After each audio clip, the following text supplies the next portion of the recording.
Greetings everybody, my name is Tommy the Game Master and welcome to my channel. Well, today I'm doing an audio log on someone who obviously has way too much money to spend on gaming. It looks like Steam has a new top dog on its service, and it's someone who is new to the service to boot, named ST4UCK. How did he get there? Well, rather than playing games, he spent money, a lot of it, $13,000 worth in fact. For some people where I live, that is pretty much 75% of their yearly income. I come from a rather low-income small town. Most people wouldn't have even a fraction of that amount of money to spend on something that they would get very little to any value of, especially later in life. And I'm not someone who's a computer gamer, I'm mostly a console gamer.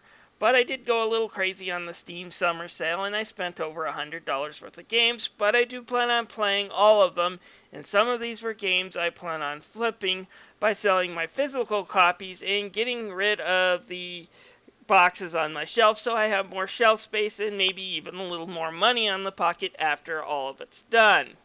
Anyways, what you need to know about these Steam levels is whenever you buy a game on Steam, it adds to your Steam user levels. But most games now come with a little something extra called trading cards.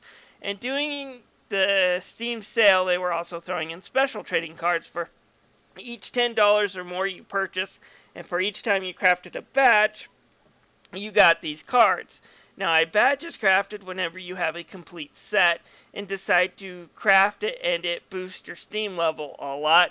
And it also unlocks some cool bonus backgrounds and other things you get by completing the sets. Now, the ideas of these cards are to do three things. Number one, get people to play the games. The more you play, the more likely these cards are to drop. And once you're out of cards for a specific game, the more you play, the more chances of you getting rewarded with a booster pack with even more cards. So the idea is chiefly to make people play the games more. The second thing is to kind of have the Steam community get together, kind of foster that sense of community through trading and other things in the forum, so you can trade cards you don't want from games you don't really care about to get the items for games you're a huge fan of. I think that's a good idea. But number three, it's also to make Steam money. Steam is a business. They're out for profit. As people can buy and sell these cards on a marketplace forum, and Steam makes a few cents on the site for each time one of these microtransactions go down. The whole idea most people do is trade cards from games they think are merely okay to craft badges in games they like and buy and sell the complete sets. You might spend a few dollars occasionally on one, but most people, including me, probably don't care about it enough to spend $13,000. Anyways, the Steam sale summer cards, though, during the sale could be crafted endlessly, and that's what this guy did.